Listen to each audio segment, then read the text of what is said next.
une idée. C'est dingue ce qu'une simple idée peut tout changer. Avril 2016, dans notre appartement de l'époque, à Montréal, avec ma femme Audrey, on décide d'inviter un couple d'amis, Pascal, Isabelle et leur petit garçon Zachary, à venir manger une bonne assiette de tapas, avec un bon petit verre de vin blanc. Plusieurs petits verres de vin blanc.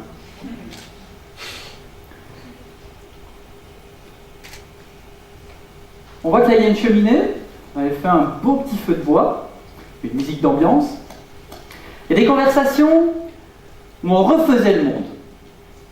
Et surtout, la conversation. La conversation où on a parlé de liberté. Et si on partait vivre sur les routes?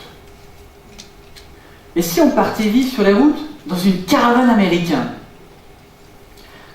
Et si en parallèle, on démarrait un projet sur le web dans lequel on partagerait toute notre aventure sur YouTube? Et si on osait être différent? Mesdames et messieurs, c'est à ce moment précis que notre vie a complètement basculé.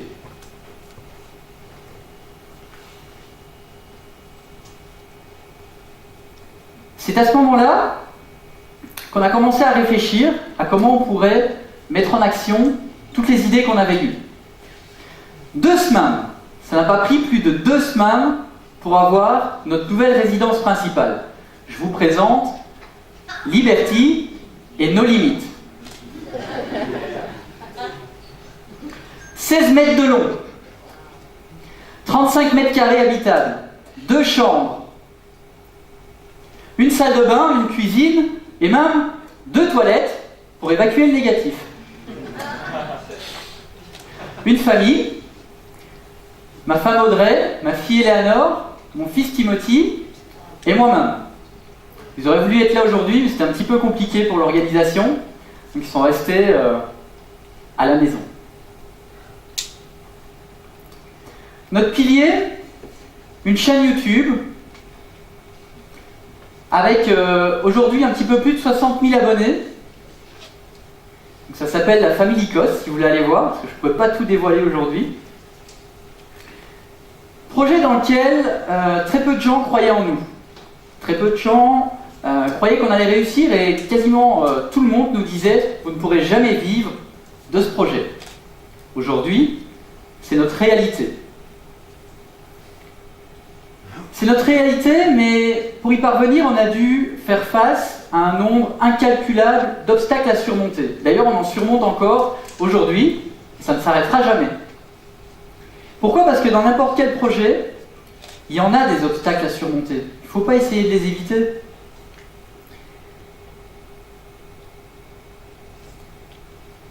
Et ce qui s'est passé,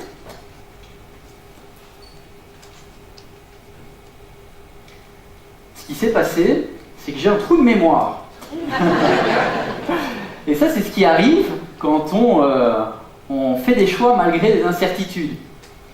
Et c'est de nombreux choix, justement, qu'on a fait aussi comme ça, malgré les incertitudes. Parce que quand on part dans ce type de projet, il y a plein de choses auxquelles on n'est pas au courant de comment ça va se passer. Plein de choses. Et ce que j'aimerais vous expliquer aujourd'hui, c'est comment notre projet est passé du rêve au cauchemar.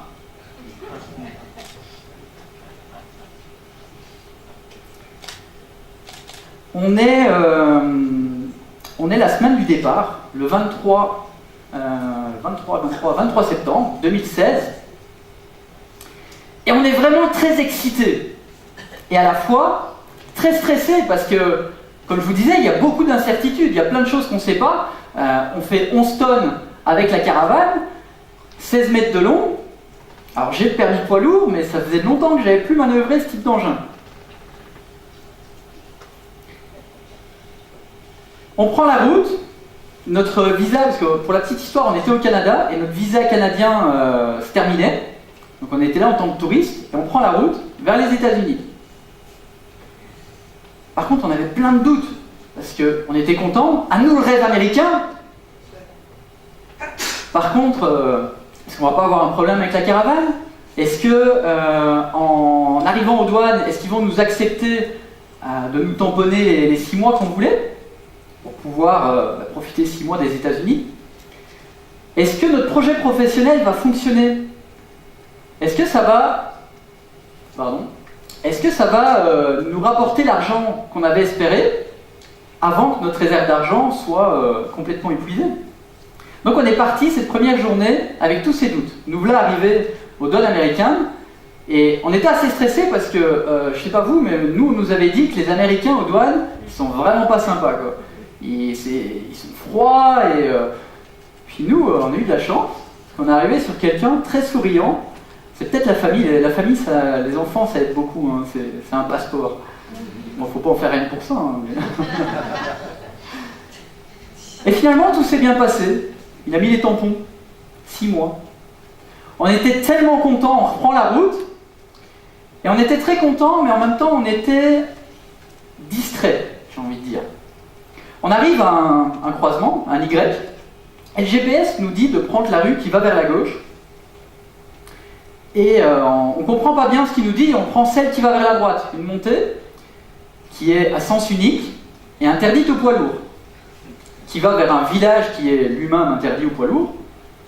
On regarde rapidement sur le GPS pour voir s'il y a une solution de secours pour essayer de rattraper la route qu'on devait prendre d'origine. Et il y en a une.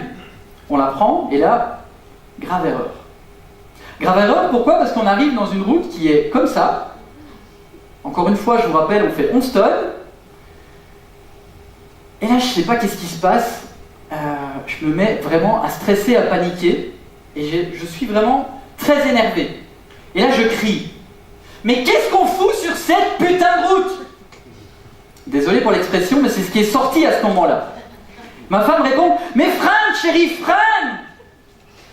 Mais je freine, je ne fais que ça, j'écrase la pédale! Et en fait, les 11 tonnes et la descente continuaient de nous faire descendre pour arriver sur la route qui était tout en bas. Et là, grande chance. Rien n'arrivait. Le pick-up arrive sur la route, sur le plat. La caravane est toujours quasiment à la verticale, j'exagère. Hein. On avance, tout doucement. Et là, j'entends un gros bruit à l'arrière de la caravane. Et je me sens ralenti. J'arrive quand même à sortir de là. Il y a un bas-côté, je me mets sur le côté. Et là, on sort tous les deux, très énervés. Les enfants qui hurlent dans la voiture. À mon avis, ils ressentaient le stress aussi qu'on avait un petit peu. Et là, en fait, derrière la caravane, il y avait un trou de la taille d'une pastèque. Pourquoi? Parce que les pieds, qui sont quand même à sa hauteur, hein, avec l'amplitude, ont raclé contre le sol et ont troué la caravane. Super énervé, on s'engueule. Qu'est-ce qu'on va faire? Qu'est-ce qu'on va faire? C'est la première journée, ça c'est le départ. La caravane, dans 15 jours, elle va être en 1000 morceaux. Puis on a mis tout notre argent là-dedans. Après, qu'est-ce qu'on fait si on n'a plus d'argent? Et c'est comme ça que cette première journée a démarré. On reprend la route, on essaye de se calmer, et quelques heures après, en fait, on relativise un peu. Et en fait, on se l'était dit qu'on allait avoir des problèmes. C'est juste que là, merde, la première journée, quoi. Ça commence bien. Mais on relativise et on se dit, c'est normal. Les problèmes, ça fait partie de la vie. Les obstacles font partie de la vie. Et quand on part dans une telle aventure, on ne peut pas les éviter. Et d'ailleurs, on en a eu plein d'autres. Un autre, par exemple, je vous ai fait quelques captures d'écran des problèmes qu'on a eus. On a eu une crevaison quelques semaines après. Ensuite, on a troué le toit de la caravane avec une branche. Ensuite, ça c'était phénoménal celui-là. On a explosé le réservoir d'eau, parce qu'on avait oublié d'enlever le bouchon du trop-plein, qui à son tour a écarté les renforts métalliques de la structure du châssis. Ensuite, on a été pris dans une tempête de neige à la fin de notre visa américain, parce que notre itinéraire, on voulait remonter vers le Canada. Moins 27 degrés. C'est pas des caravanes prévues pour passer l'hiver. C'est pour ça qu'il y avait des bâches tout le tour. C'était un peu compliqué. Donc on arrive aux douanes canadiennes et là, ils ne nous laissent pas rentrer. il nous restait 5 jours sur notre visa américain, et en 3 jours, on a descendu tous les États-Unis, du nord jusqu'au sud, pour arriver à notre seule issue de secours, le Mexique. Pays où bon, on a pas mal d'abonnés, et beaucoup de gens dans les commentaires nous disaient « Mais vous êtes complètement fous, le Mexique, avec ce genre d'engin, vous allez vous faire repérer, on va vous voler, en plus avec 2 petits-enfants, vous allez vous faire kidnapper vos enfants. » Ouais. C'est dans cet état-là qu'on est arrivé au Mexique. Et là, par contre, nous sommes passés du rêve un peu à la réalité. Pourquoi? Parce qu'au Mexique, on a découvert des paysages magnifiques, des gens très très très gentils. La vie coûte 2 à 3 fois moins cher qu'au Canada et aux États-Unis. Et au final, toutes les inquiétudes qu'on nous avait mises, toutes les craintes sur lesquelles on nous avait alertés, ben, elles étaient totalement fausses.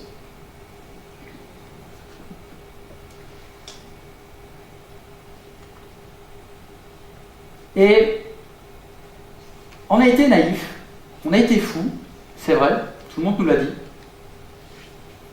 Mais est-ce que cette naïveté, cette folie, si on ne l'avait pas eue, est-ce qu'on aurait eu tous ces beaux paysages? Est-ce qu'on vivrait la vie qu'on vit aujourd'hui? Je ne crois pas.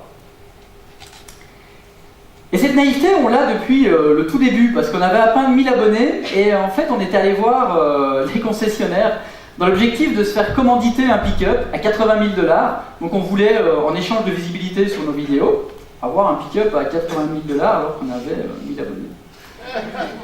C'était un petit peu naïf. Alors, tous les concessionnaires, une dizaine, ont été quand même assez sympas, parce qu'il n'y en a aucun qui a rigolé de nous.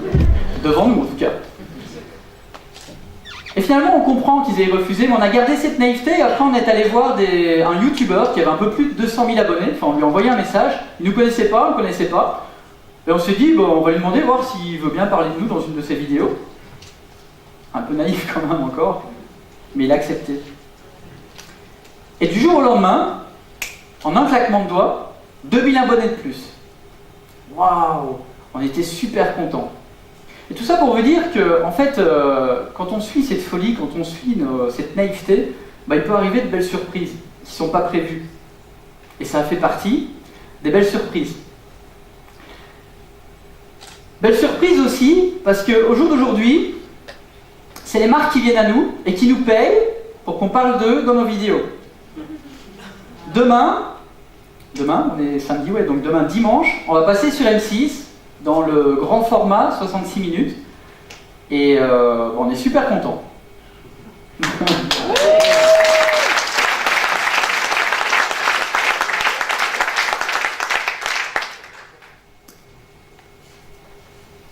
Alors oui, on a été fous, oui, on a été naïfs.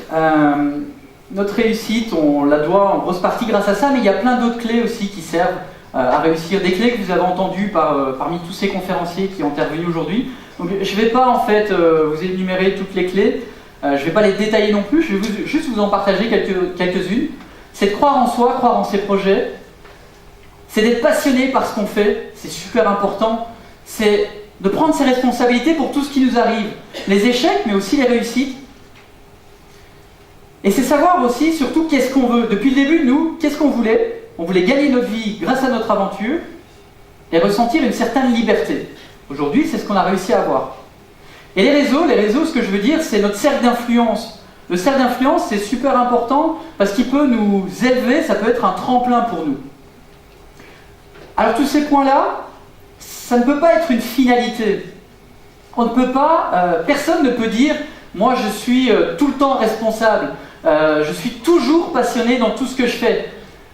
Je sais toujours exactement ce que je veux dans ma vie et je n'ai jamais des gens négatifs autour de moi. » Bon, sauf aujourd'hui, là, je pense qu'il y a beaucoup de gens positifs dans la salle.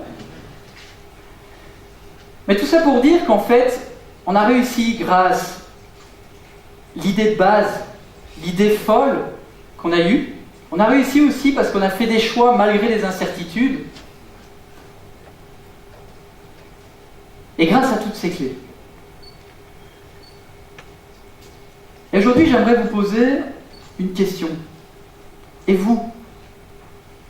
C'est quoi votre folle idée qui pourrait changer votre vie dès demain? Vous avez le choix. Merci.